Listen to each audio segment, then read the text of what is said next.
Hi friend, हूँ छुं कीरू अने स्वागत है तमारुं बधाईनुं मारा कीरूस किचन में। होली नजीक आवी रही है तो तमने बधाईने होलीनी खूब खूब शुभकामना।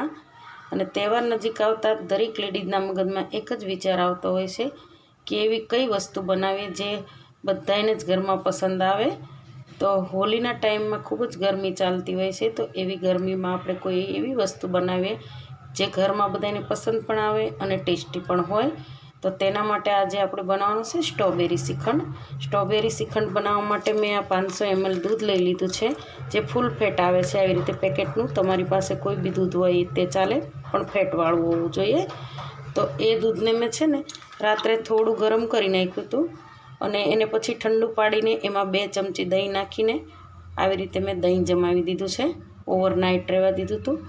तो हवे आ दહીંमांथी आपणे छे ने आवी रीते एक આવી રીતે હોલવાળું વાસણ લઈ લેવાનું અને એની ઉપર છે ને આપણે કોઈ કોટનનું કપડું લગાવી દેવાનું। આવી રીતે થોડું મોટું કપડું લેવાનું, કારણ કે 500 ગ્રામ દહીં હોવાથી થોડું કપડું મોટું હોય તો વ્યવસ્થિત આપણે થશે કામ। એટલે આવી રીતે છે ને આની અંદર થોડું થોડું દહીં નાખી દેવાનું।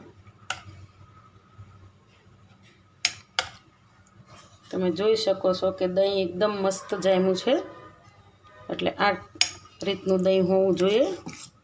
બને ત્યાં સુધી ઘરનું જ દહીં વાપરવાનું।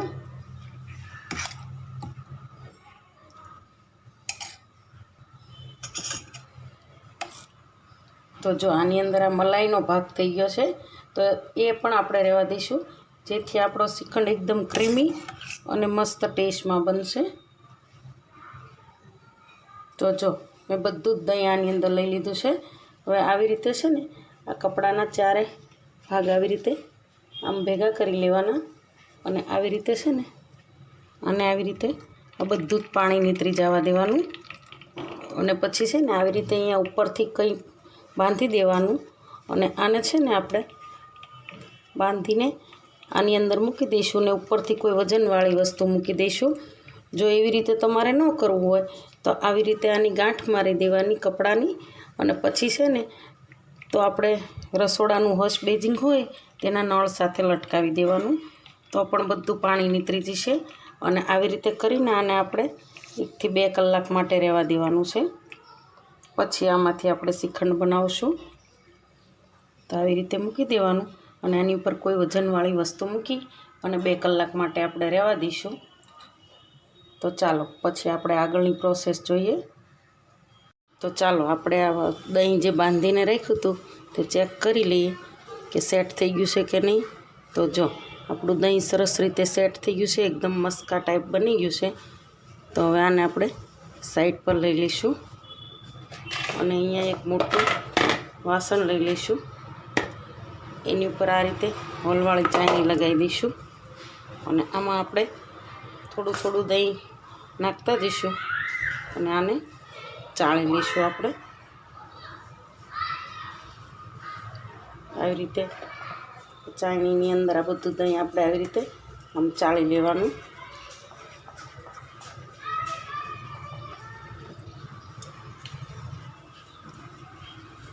તમે જોઈ શકો કે એકદમ મસ્કા જેવું દહીં આપણું સેટ થઈ ગયું છે 2 કલાકની અંદર।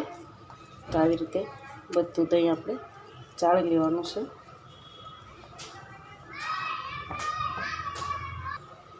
તો જો આપણે બધું દહીં ચાળી લીધું છે અને આ થોડું હાફ થઈ જશે, કારણ કે પાણીનો ભાગ નીકળી ગયો છે, એટલે આ લગભગ વજનમાં 300 ગ્રામ થઈ ગયું છે। અને આની અંદર આપણે 250 ગ્રામ ખાંડ વાપરવાની છે અને 250 ગ્રામ સ્ટ્રોબેરી વાપરવાની છે। તો ચાલો આગળ જોઈ લઈએ, નહીંતર કપડાનો કલર દહીંમાં બેસી જશે। અને આની અંદર આપણે 250 ગ્રામ સ્ટ્રોબેરી વાપરશું। વધારે વાપરે તો વધારે ખાટું શ્રીખંડ બનશે, એટલે 250 ગ્રામ સ્ટ્રોબેરી વાપરવાની છે અને 250 ગ્રામ શુગર વાપરવાની છે, ખાંડ। તો ચાલો આગળ આપણે જોઈએ। તો જો આ મેં 250 ગ્રામ સ્ટ્રોબેરી લઈ લીધી છે, જેને મેં 2 થી 3 પાણીએ ધોઈને સાફ કરી દીધી હતી। તો હવે આ રીતે છે ને આ ગ્રીન ભાગ સાઈડ પર કાઢી લેવાનો આ રીતે બધી સ્ટ્રોબેરીમાંથી. તો જો આપણે ગ્રીન ભાગ સાઈડ પર કાઢી લીધો છે અને હવે આ રીતે આપણે આ સ્ટ્રોબેરીના નાના નાના પીસ કરી લેવાના. આવી રીતે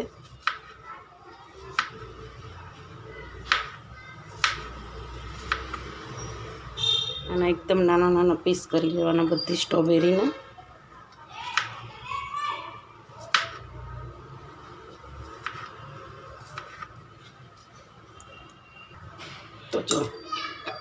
તો જો આપણે બધી સ્ટ્રોબેરીના પીસ કરી લીધા છે અને બને ને ત્યાં સુધી છે ને એકદમ પાકેલી સ્ટ્રોબેરી લેવાની, જેથી આપણો શ્રીખંડ છે એ સ્વીટ બને, નહીંતર ખાટો બનશે. એટલે પાકેલી સ્ટ્રોબેરી હોય એવી જ પસંદ કરવાની. ચાલો હવે આગળ જોઈએ આપણે. તો જો મેં ગેસ ઓન કરી દીધો છે અને એક પેન લઈ લીધું છે. એની અંદર આપણે બધી સ્ટ્રોબેરીના પીસ એડ કરી દઈશું. એની સાથે જ તે આપણે 250 ગ્રામ શુગર પણ એડ કરી દઈશું. થોડી શુગર આપણે રહેવા દઈશું.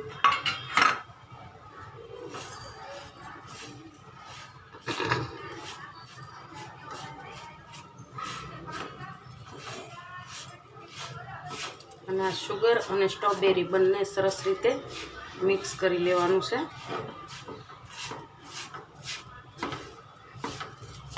8 થી 10 મિનિટનો ટાઈમ લાગશે અને જેલી ટાઈપનું આપણે બનાવવાનું છે.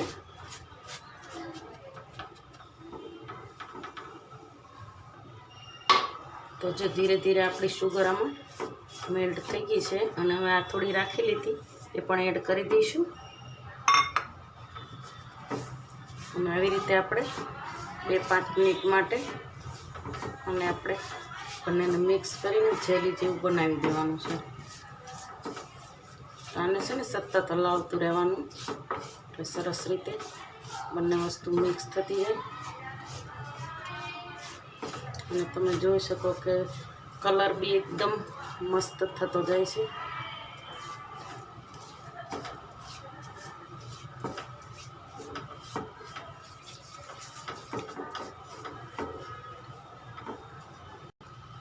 તો જો 2 મિનિટ જેવું થઈ ગયું છે અને આપણી શુગર ઓગળી ગઈ છે બધી અને એકદમ સિરપ જેવું બની ગયું છે. તો હવે આપણે આ તૈયાર થઈ ગયું છે. તો ગેસ ઓન કરી દઈશું અને આને આપણે 2-5 મિનિટ માટે ઠંડુ થવા દઈશું. જો તમે જોઈ શકો કે એકદમ કલર બી કેટલો ફાઇન આવ્યો છે અને એકદમ મસ્ત થઈ ગયું છે. તો આને આપણે ઓફ કરી દઈશું ગેસ અને આને ઠંડુ થવા દઈશું. તો જો આપણું સ્ટ્રોબેરીનું સિરપ હવે બની ગયું છે અને એકદમ ઠંડુ પણ પડી ગયું છે. તો હવે આપણે બંને વસ્તુ મિક્સ કરી દઈશું. આપણે જે દહીં ચાળીને રાખ્યું હતું એની અંદર આ થોડું થોડું આપણે મિક્સ કરતા જઈશું. એકસાથે બધું નહીં નાખી દેવાનું, થોડું થોડું આવી રીતે મિક્સ કરતા જઈશું.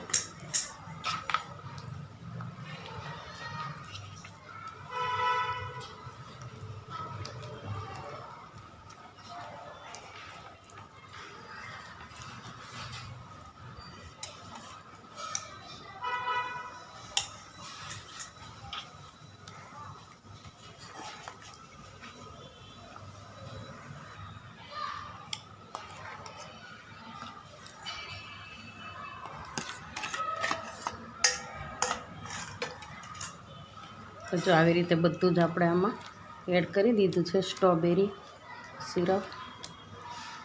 અમે સરસ રીતે બધું મિક્સ કરી લેવાનું. અને આમાં આપણે થોડી એ સ્ટ્રોબેરી આખી આખી રહેવા દીધી છે ને, એટલે મસ્ત આ એકદમ ખાવામાં સરસ ટેસ્ટી લાગે. તો જો બધું સરસ રીતે મિક્સ કરી દીધું છે આપણે અને આપણો શ્રીખંડ બનીને તૈયાર થઈ ગયો છે. તો ચાલો આને સર્વિંગ પ્લેટમાં લઈ લઈશું. તો જો આપણો સ્ટ્રોબેરી શ્રીખંડ બનીને એકદમ તૈયાર થઈ ગયો છે, જે ખાવામાં એકદમ ટેસ્ટી અને હેલ્ધી પણ એટલો જ છે.